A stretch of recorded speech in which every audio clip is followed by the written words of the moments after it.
This is TWiT. Richard Butler is here. He is from DPReviews, and apparently Canon has jumped on the full-frame mirrorless bandwagon with the Canon EOS. Hi, Rich. Hi. You have that camera right there. I have, yeah. I've been shooting with it for about 2 weeks now, pretty much since it was announced. So, yeah, I'm pretty up to speed on it by now. What do you think of the bokeh effect on the iPhone versus what you can achieve on this? You know, we always see these like little blog posts and stuff. It's like, we gave the Sports Illustrated photographer an iPhone to take pictures for the magazine. Like, I mean, you still get better pictures out of one of these expensive cameras. Absolutely. I mean, the power that a phone like an iPhone puts into your hand is incredible. And those images, you know, as you say, you know, if you post them on social media, they look great. Nobody's going to look in super close detail, but it's still simulated. It's still, you know, an algorithm sort of adding blur to the back of your images. Whereas, you know, if you're shooting on something like this, particularly with this lens, which has a very wide aperture and there's a big sensor behind it, you know, the actual bokeh is smooth and it has, you know, character depending on which lens you use. It's not quite the same thing. But can you adjust it after you take the picture? Let's answer the tough questions here. No, it's a feature of the physics of light. It's the way it is. And that's what photography is about for me. So you just get one shot and that's it. No adjusting later on. No clicking that little edit button on the iPhone. So if it's the physics of photography, then how did Apple fool physics? Is that the headline here? Or you mean real photography? I mean, so what Apple are doing is they're simulating the effect. They're using, you know, a blur, and they're using almost certainly they're using computational photography to understand what the bokeh would look like with a real lens with a big camera, and then trying to simulate that into your image. You know, and they do it very well. But you know, I really enjoy the process of taking photographs. I really enjoy setting up my camera to choose how shallow or deep I want my depth of field at the point where I take the photo, not sitting around idly later going, oh, how would this look? You know, I enjoy taking photos for the sake of taking photos. Tell us about this camera. It's a full-frame mirrorless camera. What does that mean? So we'll start with the mirrorless bit. You know, Canon is the fourth company to introduce a full-frame mirrorless system, and it's significant because they're the world's biggest DSLR maker. And in a DSLR, you have a mirror redirecting light as it comes through the lens, redirecting light through an optical viewfinder. Whereas with a mirrorless camera, as the name implies, you take the mirror out and you let the light go straight onto the sensor. And instead you have an electronic viewfinder showing you the light as it hits the sensor. So you're seeing the image you're actually going to take rather than just seeing roughly what the camera will get to see.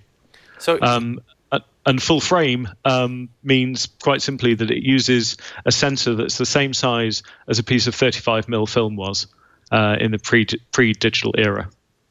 And just a question, like logistically speaking, because this has no mirror on it, when you take that lens off, are you like literally like, if you put your finger in there, would you be like touching the sensor? Like, isn't that like leave it open to like? It means you can get dust on it. Yeah. Actually, with the Canon, it's the only one where you don't just see the sensor by default. When the camera's turned off, they bring the shutter blades down. But any other mirrorless camera, you'll tend to see the sensor just exposed there. But you gotta be careful. Well, yes and no. Bear in mind, a sensor will have a chunk of glass in front of it, which will have things like an infrared cut filter and possibly an anti-aliasing filter. You know, there's something protecting the sensor. You're not going to be sticking your finger onto the silicon. But at least with bringing the shutter down, that keeps dust out. Is mirrorless better than DSLR? Oh, that's a controversial one. And also, is Apple better than Android? Answer both. I'm going to go in. Megan has her standard questions for anyone that she's talking to that always need to be answered. I'm on safer territory going near the DSLR one. Okay. It's to a degree, it's a matter of taste. In terms of performance, they're now getting to the stage where there's, you know, increasingly little difference between them in terms of autofocus, But mirrorless cameras, because they're not having to flip a mirror out of the way, they can now tend to shoot faster. The Sony A9 can shoot at something like 20 frames a second. But also, it means you get a seamless experience whether you're shooting stills or video. So in a DSLR, when you're shooting stills, as I say, you're looking past this mirror, and it's having to flip out of the way each time it takes an image. But for video, it's got to lock that mirror up. And it means you get a completely different shooting experience depending on whether you're shooting video through the back of the camera or stills through the viewfinder. On this, it's the same experience. Yes. And for me, that's quite a big advantage. So videos or stills, same experience? Absolutely, yeah. And on this camera, and Nikon released a full-frame mirrorless camera about 2 weeks ago, and Sony's been producing full-frame mirrorless cameras for 5 years now. So it's on its third iteration. So, yeah, you get very similar autofocus performance in both stills and video, which is something that hasn't been the case up until now. So, how is the performance? I mean, you shot with this thing. What do you think of it? I'd say it's pretty good. Oh, wow. At the risk of damning with faint praise, the sensor in it is very much like the one in the Canon EOS 5D Mark IV, which is it takes great still images, but its video is perhaps not quite up to the same standard. There's a significant crop on the video, so you're not using the whole sensor, and it was somewhat plagued by rolling shutter. And there's a pretty similar story with this one. I love the still images. I've actually rather enjoyed shooting with it, but I'm a bit disappointed by the video. What's the deal with the lens? Is the mount different or something? So yeah, taking out that mirror means that you can move the mount much closer to the sensor, and that means, for instance, on this lens, and this is the 28-70mm f2. This is a $3,000 lens. It's lovely. It's quite big, but you can have I don't know if you can see that. You can have a huge glass element very close to the sensor itself, and Canon tells us, in as much as you can trust what you're told by manufacturers, Canon tells us that putting a large glass element very close to the sensor allows you to create all sorts of lens designs they couldn't with their DSLR system. And Nikon is saying very much the same thing. They've taken the same approach, a very wide lens mount very close to the sensor, and this allows them to make much more ambitious lens designs than they could before. And if they're both saying it, there's probably something to it. Do you have a preference between the Nikon and the Canon? I don't know. I'm very competitive. Android versus iOS in the camera world. All these controversial questions. I know. All fighting words. Something has to win, always. That's my way. I've not shot with both of them enough to really have formed a preference. We're in the process of reviewing both cameras at the moment. There's definitely, there's pluses and minuses to each. Yeah, I'm not quite ready to answer that question. In the coming weeks, we'll have a review, and then you can see, our collected, considered opinion. But for now, I'd say, there are things to like and slight letdowns in both cases. Who do you like better, me or Rich? That's an easy one. Do you like the new screensavers better or the old screensavers? So does this mean that DSLRs are going the way of the Betamax? Are they over? Is full-frame mirrorless the way we're headed? I think it is probably the way we're headed long term. They're not going anywhere soon. I mean, all the world's best press cameras are DSLRs. The Canon 1DX Mark II, the Nikon D5. These are the things that are lining up alongside the touchline in sports games all over the world. It's going to take a while for mirrorless to really push that away. So in the short term, no. In the long term, I think you have to assume this is the way the market's going. But I don't think it's necessarily going the way of Betamax. I'd say that DSLRs are probably going the way of vinyl. There'll always be some people who love shooting that way, who want to sort of feel part of the scene in the way that you do when you're looking through an optical viewfinder and you're actually seeing the scene through the lens.